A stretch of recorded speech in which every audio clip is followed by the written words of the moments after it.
thick ginger running around with a bra on during the streets of New Orleans during Mardi Gras, and he's yelling that he's into something new or whatever. It's like, bitch, you're not. You're just a fucking some St. Patrick's Day bear. Yeah.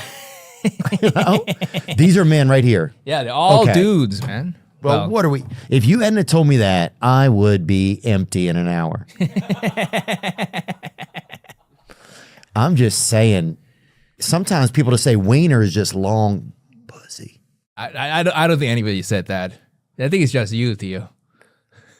A wiener is a long pussy. I mean, I think that's just you, man. I think it's something you hear if you put your, if you really dig the internet, dig deep. Wiener's just that long pussy. Who won? The pageant was inaugurated in 1998. Okay, let me get a little bit more of this because this is really fascinating. Sandra Pimai Panyakam collapsed to the floor and shed tears of joy after she was announced the winner of the 25th Miss Tiffany pageant held at the Tiffany Show Theater in Pattaya on Sunday night. Saruta triumphed after failing to catch the judge's eye on 4 previous appearances as a Miss Tiffany contestant. Wow. Miss Tiffany, a nod to the pageant's original goal of promoting human rights and equality for transgender people in Thailand and around the world.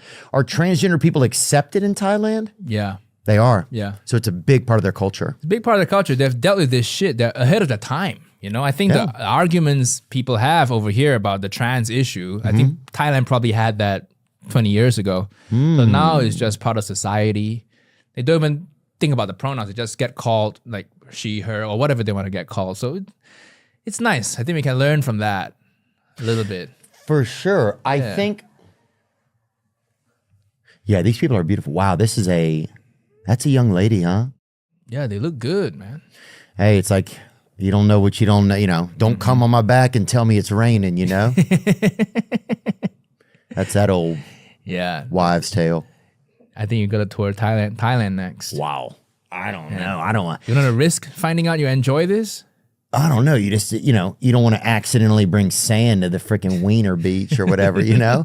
But yeah, oh no, dude, I think this is great. But I think the issue that we have in America, and that's just a joke, but I think the issue that we have in America is that you have men using it mostly for sports, right? It's like if you're going over to play sports and you're a biological male, to me, it just feels like you're cheating, right? We should have a class that's just for trans people and let them compete there. And let it be a new thing that we embody and embrace. And that's the thing I would try to start if I'm trans. Like, don't put me in with men or put me in with women if I'm not exactly as them. Let me do something new. I think that's why they have the pageants. So they keep them busy with the pageants so they don't do sports. Oh, that's a good point.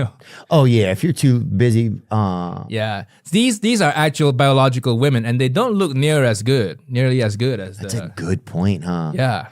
Maybe we're coming to a unique time in culture where men are tired of being men, so they would rather spend their time looking like women, and women are tired of being women, and they would rather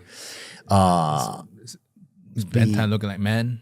Yeah, you can do whatever they want, man. I think if you become a woman, there's a benefit too. You can actually become a Qatari citizen, right? Oh, that's a good point. Marry the Qatari male citizen.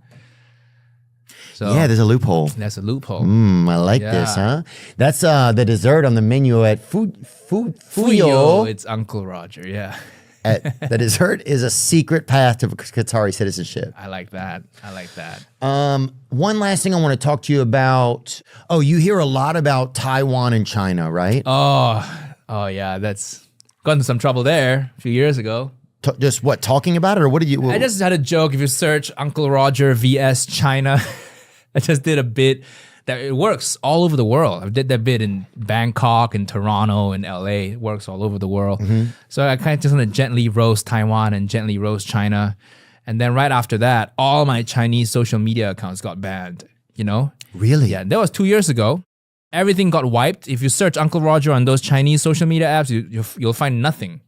Even though I had like hundreds of thousands of followers before that. Really? Yeah. And did you have, oh yeah, wow, this has 40 million views, Uncle Roger? Yeah, it's a YouTube short. Those things go viral sometimes. Not this play it viral, if you God. want. This is the most viral thing since COVID out of China. So China, okay, China, good country.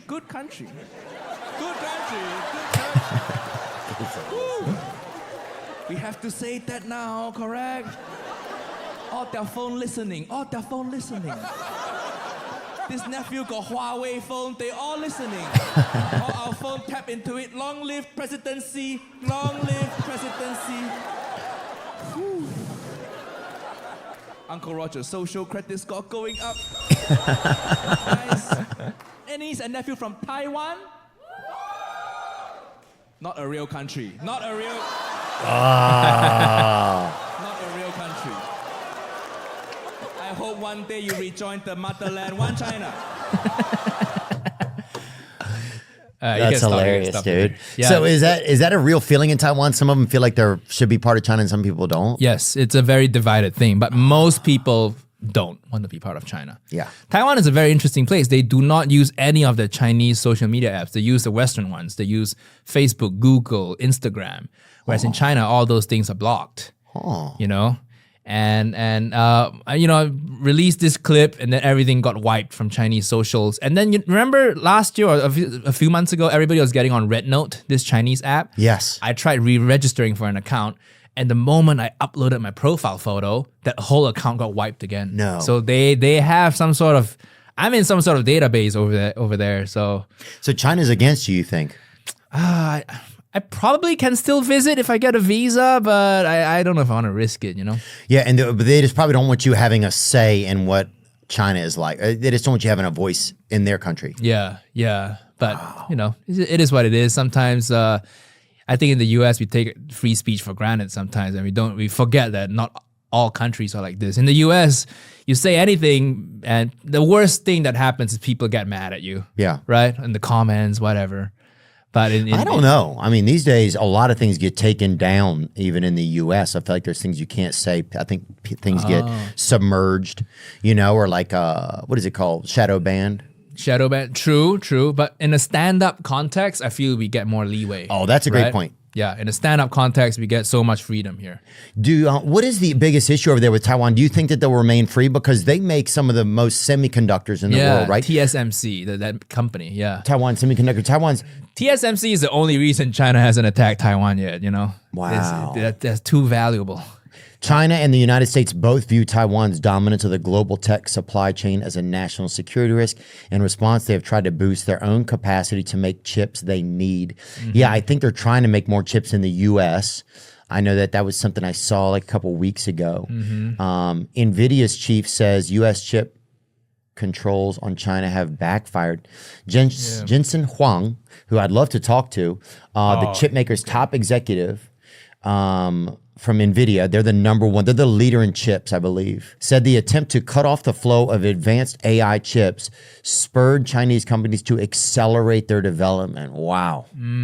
Lawmakers in Washington have worked for years to limit China's access to the cutting-edge computer chips needed for advanced artificial intelligence, particularly those made by NVIDIA, America's leading chip maker.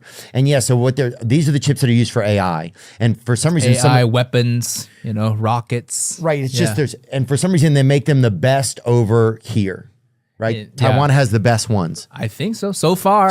Yeah. But according to NVIDIA's chief executive, Jensen Huang, those regulations driven by economic and security concerns have only made Chinese tech companies stronger. Wow. Yeah. I mean, this is the type of thing somebody would go to war over because whoever controls this is going to control a lot of things. I think this is going over my head, man. I just buy some Bitcoin and call it a day, you know? Yeah.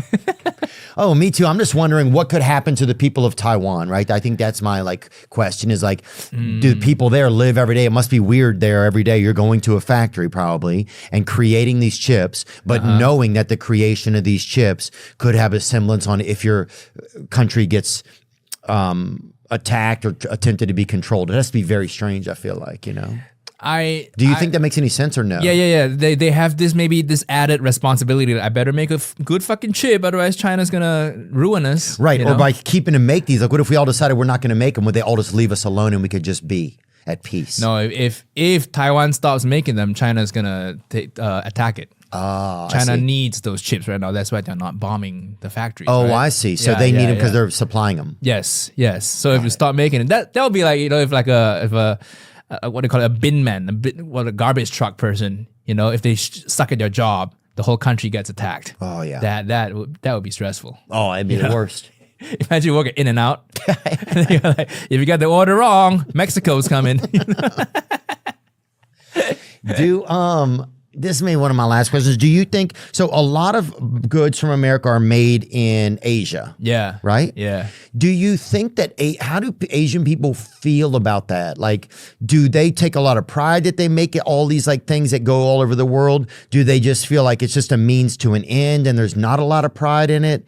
Like, what does that feel like? Do you feel like, especially probably to China? China's the place that gets labeled a lot as like making everything. Yeah. You know? Yeah. What have you heard, or what do people say about that? Does that make sense to you? Yeah, Malaysia makes quite a few things too, not as much as China for sure.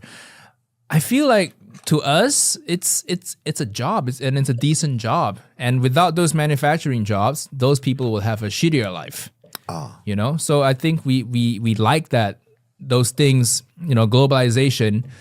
I think when people talk about globalization, they see it from the American perspective. Yeah, you are losing jobs to the outside world, but on the flip side.